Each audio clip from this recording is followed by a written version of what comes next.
Selamat pagi anak-anak. Pagi, Bu. Apa kabar kalian? Baik. Alhamdulillah. Ya, Skian, bagaimana kabarnya? Puji Tuhan baik, Bu. Amin. Muti, gimana kabarnya Muti? Alhamdulillah baik Ibu. Jeffrey, kabarnya bagaimana Cep? Puji Tuhan kabarnya baik-baik saja, Bu. Alhamdulillah, puji Tuhan, kita semua dalam keadaan sehat dan baik, bisa bertemu kembali di pelajaran PPKN. Ya, terima kasih. Ya, baik. Sebelum kita memulai aktivitas belajar kita, Ibu persilakan kepada salah satu di antara kalian untuk membawakan kita dalam doa supaya pembelajaran kita dimudahkan dan dilancarkan. Dipersilakan.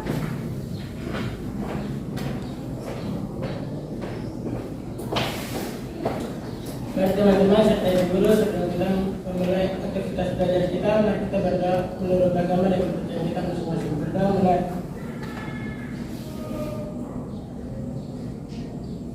Amin. Berdoa selesai.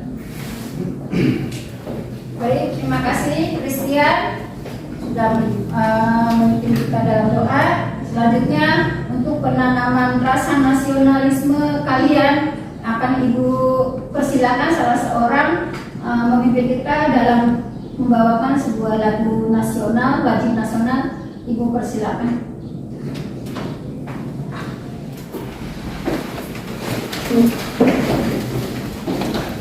Jiwa raga kami Padamu negeri kami berjanji, padamu negeri kami berbakti, padamu negeri kami mengabdi. Bagimu negeri jiwa raga kami. Terima kasih. Silakan kembali. Baik anak-anak, siapa yang tidak hadir hari ini? Jetro, Ibu. Jetro, ada kabar kenapa dia sakit? Apa izin? Apa Ibu? Tanpa keterangan ya? Ya. Terus siapa lagi? Ayo Ibu. Ayu ini sering tidak masuk di Ibu ya anak-anak. Mungkin ada yang tahu kenapa, kira-kira apa kendala apa yang dia hadapi sampai sering sekali tidak masuk. Ya, Yuston bagaimana? Saya tahu namanya Ayu, Ibu. Oh iya, Yuston baik. Kalau gitu nanti Ibu minta tolong Yuston, mungkin cek ke rumahnya, tanya orang tuanya atau mungkin saudaranya ya. Bisa ya Yuston? Siap, Oke, siap. baik, terima kasih. Jadi hanya 2 orang ya anak-anak yang tidak hadir ya. Iya, Ibu. Semuanya hadir ya. Terima kasih, berikan aplaus. Baik anak-anak, sebelum kita mulai pembelajaran kita hari ini ya, kita masuk kepada kita akan belajar tentang harmonisasi hak dan kewajiban asasi manusia dalam perspektif Pancasila. Ini ya anak-anak ya, judulnya ya, ada ya? Bisa dilihat? Ya. Ya, baik. Nah, pertemuan kita minggu kemarin ya, pertemuan kita ini 2 kali pertemuan untuk hak asasi manusia dalam perspektif Pancasila dan 2 kali pertemuan. Pertemuan pertama sudah asasi upaya penegakan HAM. Terus yang kedua sekarang ya kita masuk kepada ini upaya pemerintah dalam penegakan HAM. Yang keduanya upaya penegakan kasus pelanggaran HAM. Ya, nanti kalian akan kita belajar sama-sama kasus-kasus pelanggaran HAM yang ada di Indonesia itu apa sih? Ya. Nanti kalian bisa sebutkan kasusnya apa, terus cara penyelesaiannya seperti apa. Bisa? Bisa. Bisa Ibu. Nah sebelum ke situ akan Ibu beri kesempatan kepada kalian untuk literasi membaca ya. 15 menit literasi membaca untuk kalian. Silakan dibuka halaman 20. Ya, silakan bukunya sudah ada di kalian. Baca halaman 20. yang belakang bisa lihat?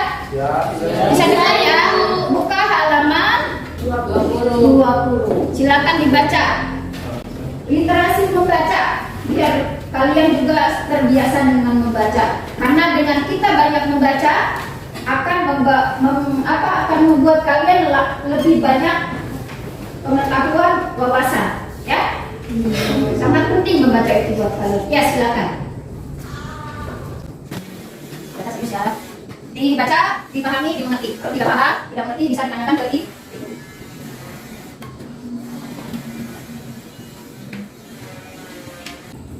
Baik anak-anak, tadi Ibu sudah perlihatkan bahwa yang akan kita bahas materi pembelajaran hari ini tentang kasus-kasus pelanggaran HAM. Ini pertemuan kita yang kedua dari yang judulnya harmonisasi hak dan kewajiban asasi manusia dalam perspektif Pancasila. Baik, akan Ibu tanyakan ini buat kalian. Silakan di kelas pendidikan Pancasila dan keluarga. silakan disimak, Kita dipelajari, masuk pada dipahami. materi harmonisasi hak dan kewajiban asasi manusia dalam perspektif Pancasila. Sebelum kita masuk pada pokok pembahasan, jika kalian memiliki buku PPKN seperti yang digambar ini, silakan buka bab 1 di halaman 3. Pertama-tama kita akan bahas mengenai makna hak asasi manusia. Hak asasi manusia atau HAM itu terbagi menjadi dua, yaitu hak dan asasi. Hak adalah sesuatu yang mutlak, hak sebagai hak-hak yang melekat dalam dirinya sebagai manusia.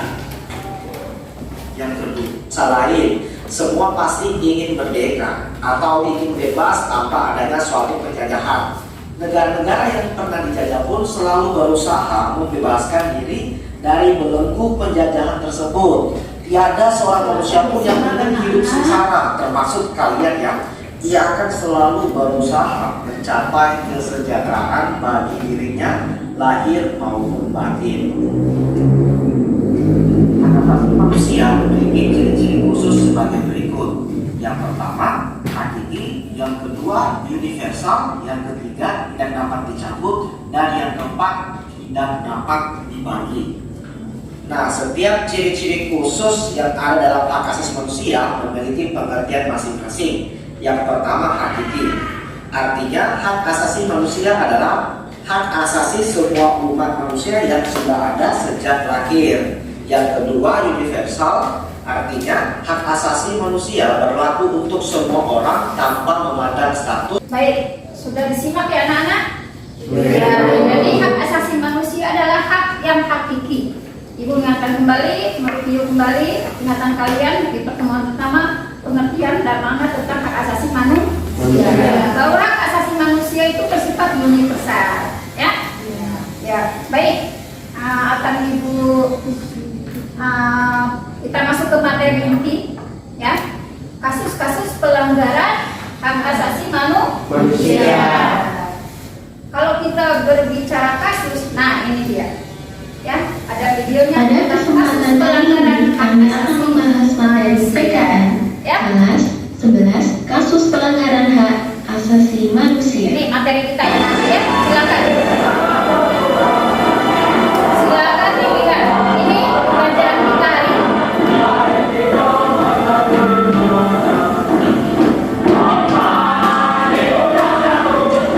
Ada ya, bisa dilihat ya nama ya. Ini kasus-kasus yang terjadi, kasus pelanggaran yang terjadi. Ada yang tahu kasus apa ini? Pelanggaran penembakan. Penembakan nih. Penembakan apa? Sakti ya. Mahasiswa nih. Sakti.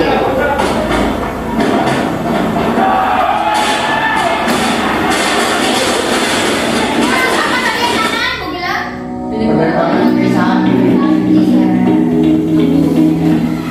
Hak asasi manusia di dalam Silakan Indonesia disimak. dilindungi oleh peraturan perundang-undangan atau konstitusi negara kita. Undang-Undang Dasar Negara Republik Indonesia tahun 1945 pasal 26A sampai pasal 26J. Di antaranya pasal 28A adalah hak untuk hidup, Pasal 28B, hak untuk berkeluarga, melanjutkan keturunan melalui perkawinan yang sah. Pasal 28C, hak untuk mengembangkan diri melakukan pemenuhan kebutuhan dasarnya. Ya, baik anak-anak, itu tentang landasan hukum atau dasar hukum yang melandasi tentang berlakunya hak asasi manusia di Indonesia. Bisa dipahami anak-anak? Bisa, Bu. Kita lihat lagi, ya. Ini, ya, hak warga negara Indonesia. Kita sebagai warga negara, ini ada faktor penyebab pelanggaran HAM. Kira-kira apa? Ini salah satunya. Faktor penyebab pelanggaran HAM ada secara eksternal dan internal. Kalau ini itu berarti di mana?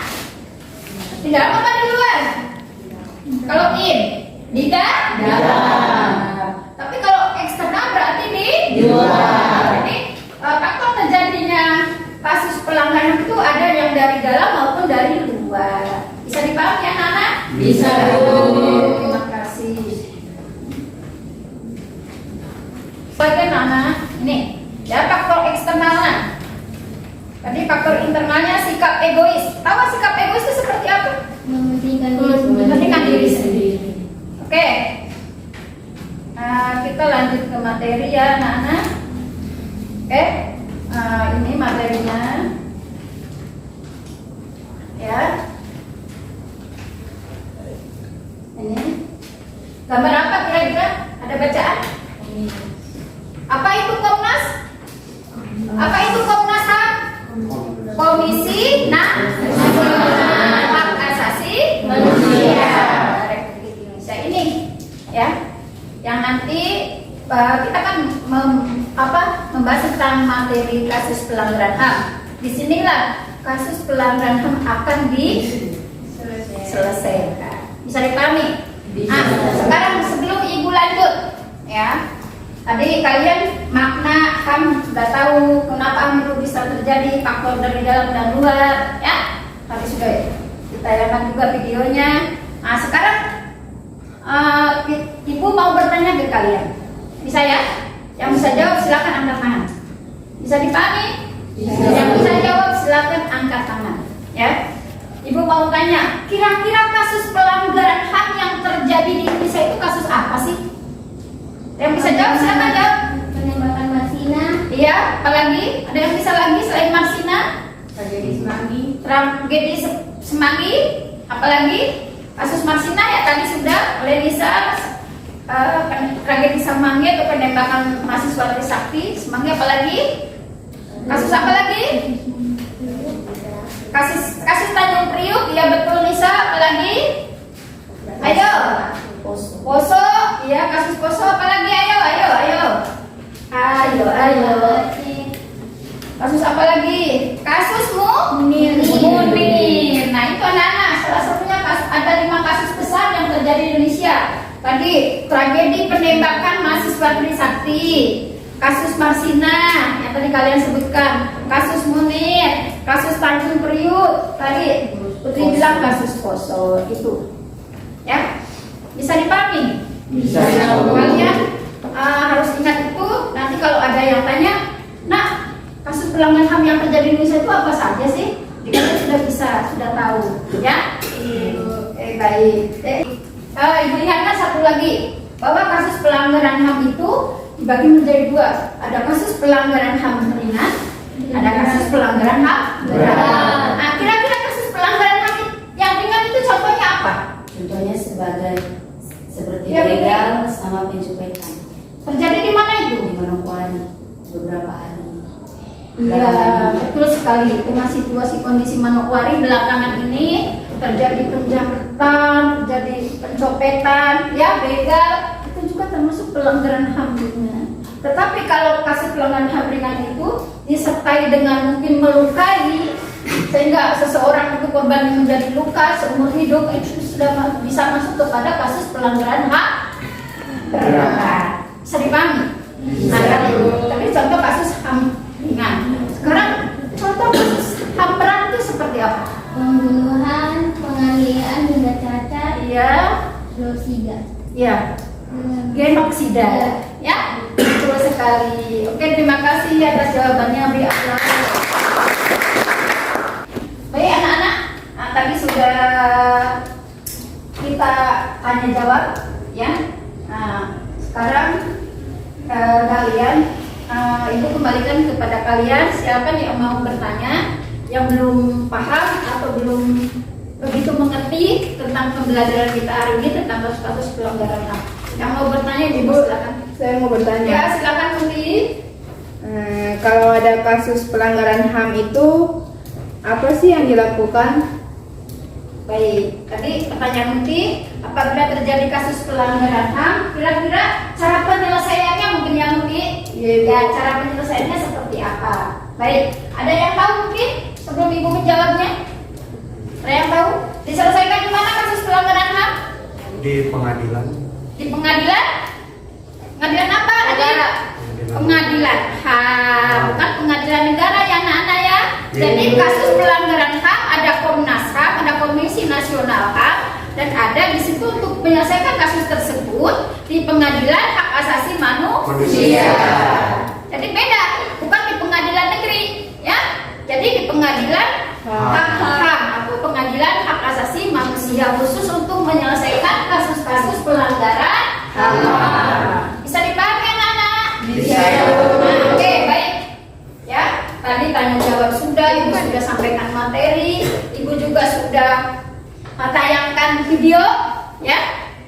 Sudah kita lalui. Nah, supaya kalian tidak ngantuk, tidak jenuh, tidak bosan, mari kita expliking. Pada yang besar, banyak yang kecil. Kalau mengaum, yang lain langsung mundur. T-Rex, T-Rex, T-Rex.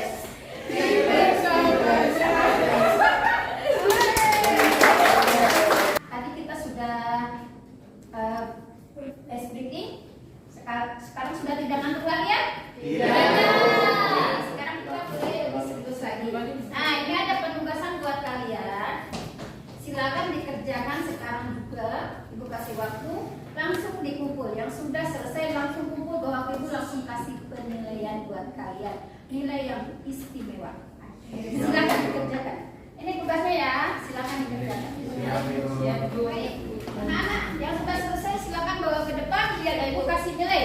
Yang 10 berarti nilainya juga lebih baik. Nilainya istimewa. Silakan. Ayo. Silakan duduk. Ya. Ya. Ini jangan sebelum begini. Oke. Cukup. Berarti ada 5 siswa yang paling tercepat. Berikan aplaus. Menilai dulu ya. Ya, Bu.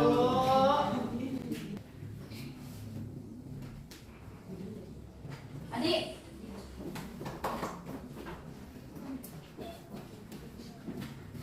Oke. Ya.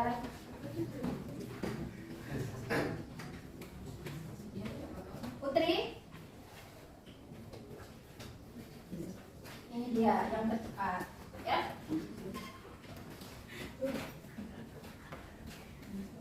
Bisa.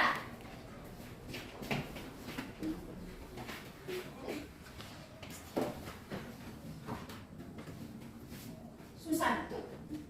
Susan.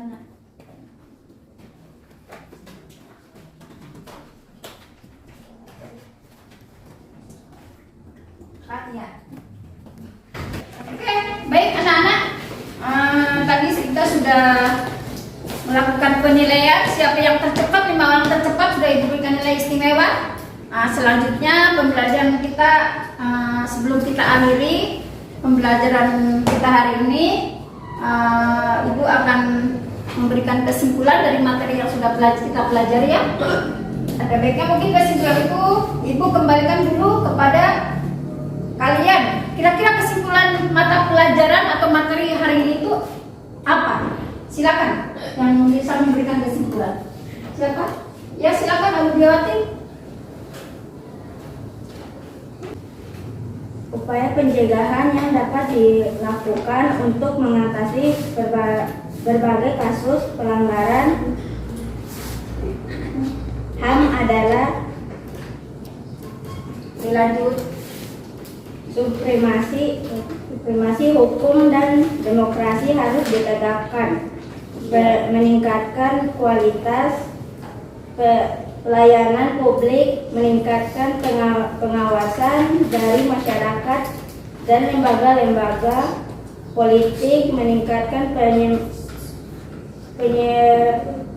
penyebar luasan prinsip-prinsip HAM kepada masyarakat, meningkatkan profesionalisme lembaga keamanan dan pertahanan negara, meningkatkan kerjasama yang harmonis antar kelompok atau golongan dalam masyarakat. Ya itu ya, beri aplaus untuk Aldi. Baik, terima kasih Aldi tadi sudah memberikan kesimpulan atas pembelajaran kita hari ini. Ibu akan lebih menegaskan lagi ya. Jadi kasus pelanggaran HAM itu bisa ditegakkan apabila ada kerjasama antara masyarakat dengan aparat penegak hukum. Begitu juga dengan aparat kepada Komnas Hak Asasi Manusia. Jadi apapun itu kasusnya, apabila ada kerjasama ya antara penegak hukum, antara masyarakat dan Komnas HAM, di sini hukum itu, kasus pelanggaran HAM itu bisa terselesaikan dengan baik. Tidak istilahnya jangan sampai kasusnya kayak mungkin mungkin 10 tahun yang lalu tapi sampai sekarang belum diselesaikan. Supaya itu jangan terjadi lagi, terulang lagi, makanya harus kerjasama antara penegak hukum, masyarakat dan Komnas Perlindungan, Komisi Perlindungan Hak Asasi Manusia. Jadi hukum itu, kasus itu bisa terselesaikan dengan tersendirinya. Dengan cara bagaimana? Dengan sosialisasi, ya. Dengan apa lagi Bu? Mungkin dengan aparat penegak hukum mungkin memberikan arahan, ya. Ini loh, kalau terjadi kasus pelanggaran HAM, kamu lapor ke ini. Kalau melihatnya kamu lapor, jangan diam-diam. Bisa ya anak-anak? Bisa. Oke, baik, terima kasih. Pembelajaran kita selesai. Nanti ada penugasan buat kalian di rumah. Silakan dilihat di depan di layar. Ya, di situ ada penugasan buat kalian. Ya, silakan nanti ditulis tugasnya, dikumpulkan minggu depan. Bisa anak-anak? Bisa. Dilihat, ya. Baik, anak-anak. Pembelajaran kita pagi ini sudah selesai. Alhamdulillah, puji Tuhan, lancar. Mohon Ibu ucapkan banyak terima kasih atas perhatian dan kerjasamanya kalian. Sekali lagi beri aplaus untuk kalian. Jadi sebelum kita mengakhiri pertemuan kita hari ini, tolong bukunya dikumpulkan, ya. Karena ini nanti dipakai untuk pertemuan berikutnya. Silakan dikumpul bukunya. Ya, teko.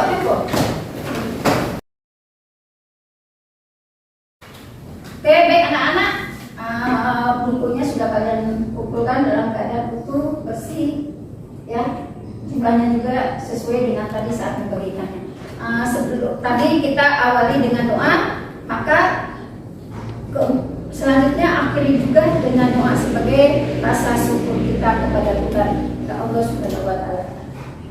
Dipersilakan yang mau doa untuk pembelajaran pagi ini. Teman-teman, saat Ibu Guru, sebelum kita mengakhiri pelajaran di pagi hari ini, kita berdoa. Berdoa mulai.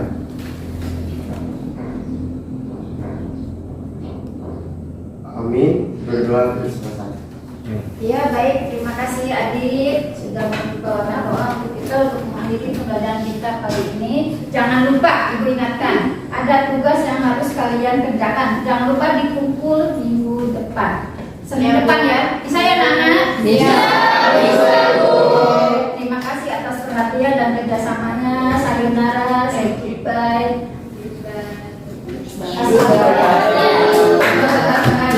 Waalaikumsalam warahmatullahi wabarakatuh. Pagi.